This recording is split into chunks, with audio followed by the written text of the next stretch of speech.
Kia ora, hello, I'm Philip Duncan. It is Tuesday, the 14th of October. Thank you for joining me.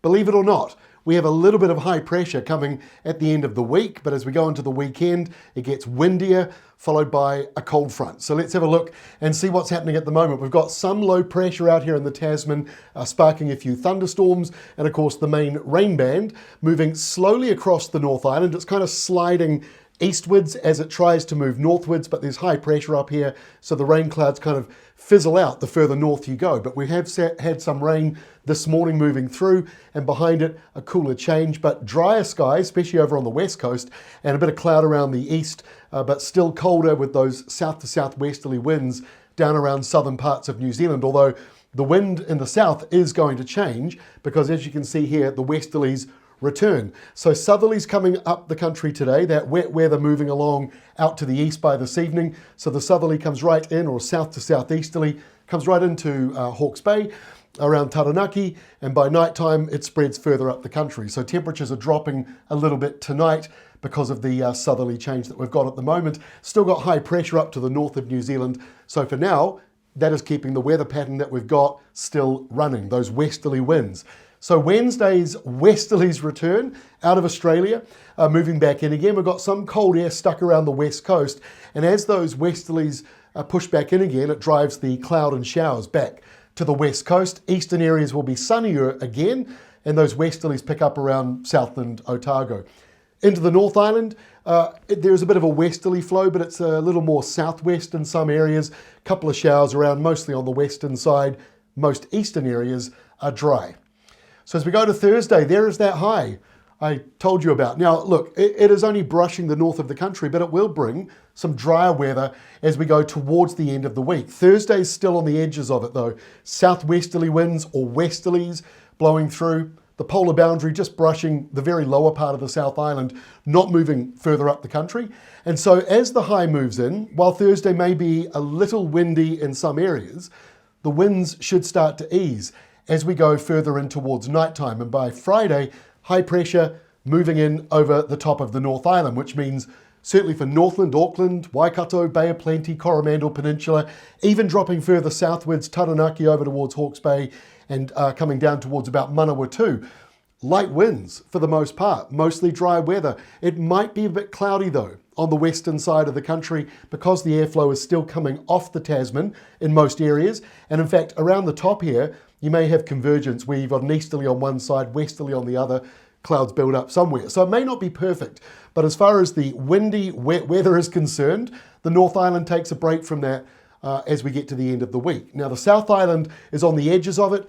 You've got a nor'wester out of Australia, so that will lift up your temperatures. Look at the polar boundary, really big dent in it as it gets pushed southwards. So warmer weather comes in on Friday, but we do get some rain over in, around Fiordland, southwestland, and the west to northwest winds, they ramp up further around Southland and Otago, and those winds are going to get stronger as we go overnight due to low pressure south of Australia churning by, wanting to move on in. So that brings us to our wind map here on Saturday. Strong to severe gale nor'westers back in the forecast. The usual spots, Wellington, southern Waited Upper and Cook Strait, and through the mountains, the Southern Alps down towards Fiordland. So the dark or purple shaded areas, those are where we'll be seeing the strongest of the winds, over 100 k's an hour potentially through the mountains. But look, many of the more populated areas might be a bit blustery, but not looking as severe. So windy weather around the country, although if you want light winds, top third of the, or top half of the North Island looks mostly settled, although those nor'westers will start to pick up along the eastern side of the mountains and ranges as we go through Saturday. By the way, 4 o'clock Saturday morning. Here is 1 o'clock Saturday afternoon, so see the windy weather. Our high pressure zone still around, but it's not really doing such a good job at protecting us, but it is still going to drive in warmer weather. So the subtropical airflow comes down and over the North Island as a windier nor'wester. It gets windier as the day goes on.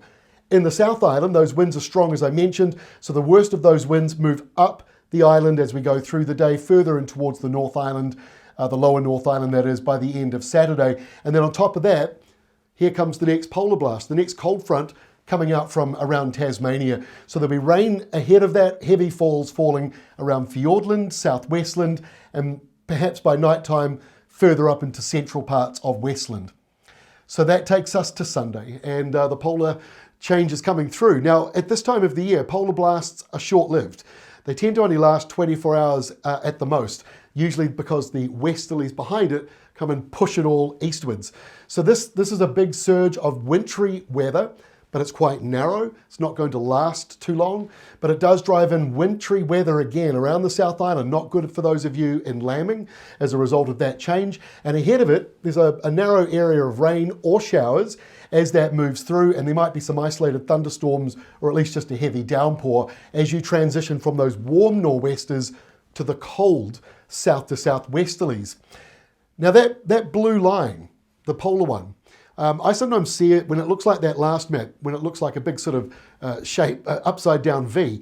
When it's like that, it tends to be more like a wave that crashes on a beach. It comes up and then it retreats. Now sometimes, might be a weird analogy, but sometimes when you watch at the beach a wave crash on the sand, some of it doesn't actually go back to the sea. It sort of sinks into the sand with some bubbles. That's kind of what you've got here left over with the polar circle. So it surges up on Sunday. Most of it drops back south again by the time we get to Monday, but there's a little bit left over high up in the atmosphere. So what does that mean? Well, apart from the temperatures being down, which you'll notice on Sunday night and then Monday, although by the afternoon a slightly milder airflow comes back in, but any showers that form sort of near or under that blue circle could become heavy. So it's just worth monitoring that as we go through Monday. There might be a few isolated heavy falls.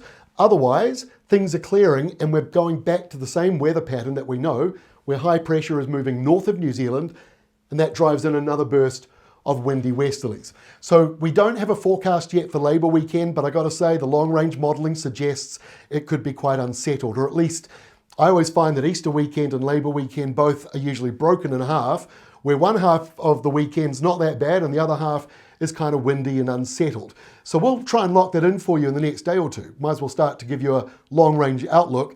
And as far as when will this all end, these windy westerlies, these highs north of us, well, the long-range modelling going out to the end of October suggests this weather pattern is with us for the whole month, and we said that a few weeks ago.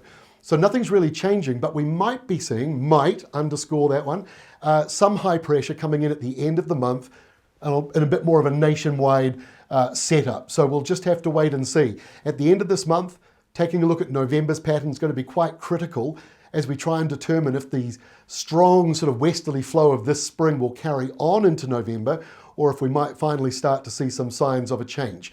So I'll let you know in about a week about that. But for now, that's all from me today. I'll see you again tomorrow, and like I say, we'll try and take a sneak peek at Labour weekend. We'll catch you then.